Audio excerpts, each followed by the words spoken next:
अस्सलामुअलैकुम वरहमतुल्लाहि वबरकातुहू। देखिए सन 2027 में शब बारात कब है, अंग्रेज़ी की कौन सी तारीख़ होगी, कौन सा महीना होगा और कौन सा दिन होगा और शब बारात में करनी क्या चाहिए। देखिए शब बारात का मतलब होता है छुटकारे वाली रात। शब का मतलब रात होता है, बारात का मतलब होता है छुटकारा। शब बारात यानी छुटकारे वाली रात। किस चीज़ से छुटकारा? गुनाहों से छुटकारा, गुनाहों से छुटकारे वाली रात है। और इस रात में बंदे मोमिन जो भी दुआ करता है मौला रब करीम उसकी दुआ को कबूल फरमाता है। तो इस रात में मुसलमान मर्द और औरतों को चाहिए कि इस रात में खूब ढेर सारी इबादतें करें, जो कज़ा नमाज़ें हैं उसको अदा करें, नवाफिल नमाज़ पढ़ें और ख़ास तौर से इस रात में अल्लाह तबारक व तआला से अपने गुज़िश्ता गुनाहों पर रो करके उससे माफ़ी तलब करें। अल्लाह तबारक व तआला की बारगाह में तौबा करें, जो गुनाह हो गया लेकिन अब अल्लाह तबारक व तआला से माफ़ी तलब करें और अपनी ज़िंदगी को एक अच्छे तरीके से गुजारने वाली ज़िंदगी का भीख मांगें अल्लाह तबारक व तआला की बारगाह में। इस तरीके से दुआ करें, रिज़्क़ के लिए दुआ करें, उम्र में बरकत के लिए दुआ करें, अपने माँ बाप के लिए दुआ करें, घर में अगर कोई इंतकाल हो गया तो उनकी मग़फ़िरत के लिए दुआ करें, इसाले सवाब करें, उनके नाम पर फ़ातिहा करें, कुरान ख़वानी करें। और अगर आप बीमार हैं या फिर आपके घर में कोई बीमार है तो बीमारी से सेहतयाबी के लिए आप दुआ करें, शिफा के लिए दुआ करें। शादी नहीं हो रही तो आप शादी के लिए दुआ करें, क्योंकि इस रात में दुआएँ कबूल होती है। इस रात में दुआएं कबूल होती है। मैं आपको बता रहा हूँ कि एक भिखारी जब भीख मांगता है, किसी इंसान के पीछे पड़ जाता है, मुझे दे दो, कुछ दे दो, खाना नहीं खाया हूँ, ये परेशानी है, पीछे लग जाता है, तो वो आदमी परेशान होकर कुछ न कुछ उसके झोली में ज़रूर डालता है। तो अल्लाह तबारक व तआला से जब हम मांगते हैं दुआ में तो हमें रो रो करके अल्लाह तबारक व तआला से मांगनी चाहिए, खूब मांगनी चाहिए, बार बार रोना चाहिए, गिड़गिड़ाना चाहिए, मांगना चाहिए। तो अल्लाह तबारक व तआला कहेगा मेरा ही बंदा है, मुझसे मांग रहा है, तो कुछ न कुछ ज़रूर अता करेगा। और कुछ न कुछ अता क्या करेगा? जब हम उसी के बंदे हैं, वो हमारा ही खुदा है, तो हमें ज़रूर अता करेगा।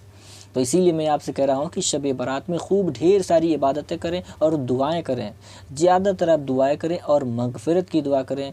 आपके घर में जो इंतकाल कर गए हैं उनके लिए मग़फ़िरत की दुआ करें, अपने लिए बख्शिश की, गुनाहों से तौबा करें और अल्लाह से माफ़ी मांगें। तो बहरहाल ये सारी चीज़ें इस शब बारात के मौके पे करनी चाहिए। लोग क्या करते हैं, स्टेटस लगा लेते हैं, जागूंगा सारी रात, इबादत की रात है, आई शब बारात, ये किस्मत की बात है। घर जाके देखो तो सो रहे हैं और स्टेटस उनका लगा हुआ है। तो बहरहाल ऐसा नहीं करना चाहिए। एक शेर मुझे याद आ गया कि सदा दौरा दौरा दिखाता नहीं, गया वक्त फिर हाथ आता नहीं।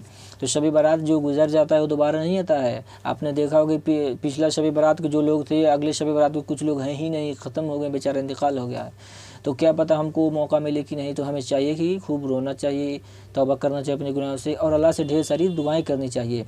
तो बहरहाल अब हम बात करते हैं कि सन 2027 में शब बारात किस महीने में होगा, किस दिन होगा और कौन सी तारीख में होगा। देखिए 2027 में शब बारात जो है ठंडी में पड़ेगा। अंग्रेज़ी कैलेंडर के मुताबिक 23 जनवरी सन 2027 को शनिचर के दिन शब बारात होगी। शनिचर का दिन होगा, जनवरी का महीना होगा और 23 तारीख को सन 2027 में शब बारात होगी। लेकिन इसमें 1-2 दिन का फ़र्क भी हो सकता है। 22 जनवरी को भी हो सकता है, 24 को भी हो सकता है और 23 को भी हो सकता है।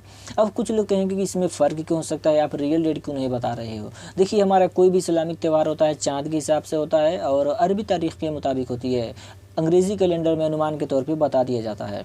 आपको पता है कि पूरे दुनिया का निज़ाम खुदा चला रहा है। तो जब चाँद होता है उसी चाँद के हिसाब से हमारा कोई भी इस्लामिक त्यौहार होता है, कोई उर्स होता है, कोई भी चीज़ है, सब इसी हिसाब से होता है। इसमें फ़र्क क्यों होता है ये भी जान लीजिए। देखिए अंग्रेज़ी कैलेंडर के मुताबिक फरवरी का महीना 28 का होता है 4 साल में, 29 का होता है, बाकी 30-31 चलता रहता है। लेकिन जो हमारा अरबी महीना होता है, मुहर्रम, सफ़र, रबीउल अव्वल, ये सब जो महीना होता है 12 महीने होते हैं, या तो 29 का होगा या तो 30 का होगा। इसमें 28 भी नहीं होता है और 31 भी नहीं होता है और अंग्रेज़ी में 31 भी हो रहा है और 28 भी हो रहा है। इसीलिए इसमें 1-2 दिन का फ़र्क हो जाता है। बाकी आप अच्छे से समझ गए होंगे। आपसे मैं गुजारिश कर रहा हूँ कि शब बारात के मौके पे आप तौबा करें गुनाहों से, क्योंकि तौबा कर लेंगे तौबा कबूल हो गई, दुआ करें दुआ कबूल हो गई, तो समझ लीजिए इंसान का बेड़ा पार होगा। नमाज़ की पाबंदी कीजिए, सुन्नत रसूल को अपनाइए और दीन पर चलने की कोशिश कीजिए अच्छी तरीके से। बाकी आपसे मेरी एक छोटी सी गुजारिश है, अगर आप इस यूट्यूब चैनल पर नए हैं तो आप इस चैनल को सब्सक्राइब कर लीजिए, क्योंकि इस चैनल पर ऐसे ही आपको एजुकेशनल वीडियो मिलते रहते हैं।